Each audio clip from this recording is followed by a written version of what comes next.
Weewaawo wangaala ayi maaso moje. Bo abavujjirizi b'emisinde gy'amazaalibwa ga Kabaka beeyamye okwongera okuteeka ensimbi mu misinde gino. Bano basinzidde mu lubiri Emmengo ne beebaza bonna abeetebe mu misinde gino.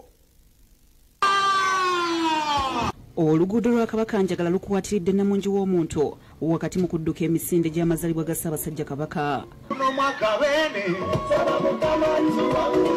Buli obwedda w'oyisa amaaso ku Royal Mailo nga wonna abantu bakwatiridde nga bambadde obusaati obumyufu. Bano bedda badduka wakati mu kuwaga.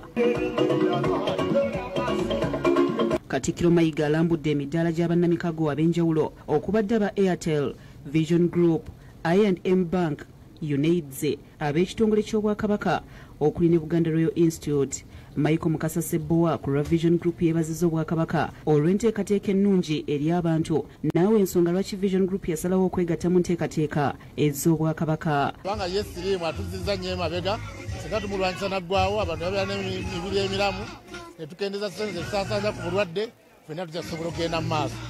Ffe nga Bukedde buli wabeera enkulaakulana bwe tugenda ate bwe kituuka ku Ssaabasajja tujjayo n'ag'omu buto. Baba Airtel nga bakulembeddwamu omwogezi waabwe David Birungi ategeezezza nti bo nga Airtel basanyufu olw'okuba nti Kabaka akoze butaweera okufaayo ku bulamu bw'abantu. Okusiima Kabaka olw'okutuwa akaseera oba ka platform etusobola okukolera omulimu guno nga twewaayo okukyusa obulamu bw'Abannayuganda. Mwebale nnyo, mwebalire ddala era n'omulundi oguddako tukole bwe tuti. Ate wa I&M Bank Sam Tulume naye yeebazizza olw'akaweefube Ssaabasajja gwaliko mu kulwanyisa akawuka akamukenenya. Emisinde gya Ssaabasajja gino girina omulamwa okukwatagana n'okulwanyisa ekirwadde kya mukenenya mu Buganda, mu Uganda ne mu nsi yonna.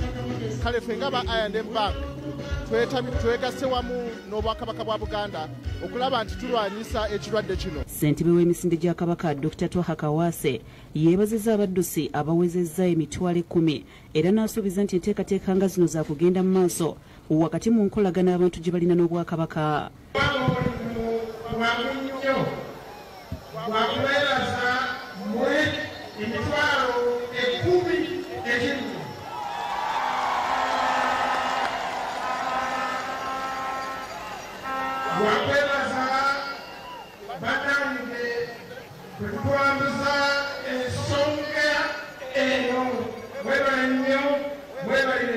Babeetabye mu misinde balaze essanyu lwa Kabaka okusesera mu kusitula ebyobulamu by'abantu be ng'amaanyi gali mu kulwanyisa mukenenya omwaka 2003 gugenda okutuuka nga kawuka kalinyiddwa ku nfeete. Ekirwadde kya mukenenya kye kimu ku ndwadde zibadde zifungizze ennyo naye tumanyi nti Ssaabasajja okuva lwakikutteko nakyo kigenda kugenda ng'ebirwadde ebirala bye yasooka okukwatako. Twagala okwebaza Ssaabasajja Kabaka olw'emirundi gyonna okulaba ng'atakabanira okutaasa obulamu bw'abantu be mu mbeera zonna. Era nga twewala obulwadde obutugwana kubanga bulwadde bubi nnyo.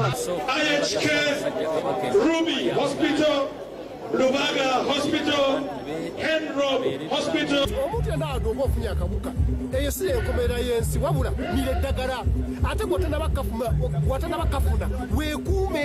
Akakuba kakedde kubeeramu naye abantu bamaze ne bawera. Beene tusiima kubanga ffe ng'abavubuka mu kaseera kano tumanyi bulungi ebireeta mukenenya. Era tusuubira nti nakyo ekinaavaamu kigenda okutuyamba okubeera nga kigattako okubeera nga kikendeeza ku nsaasaanya ey'akawuka akamukenenya. Twagala by 2030 nga sirimu tufuminga Ssaabasajja Kabaka bwe yasabye. Okubeera nga tujjumbira emisinde gino okulaba nga tukunga bannaffe batulabireko tusobole okubeera nga akawuka kaviirawo ddala.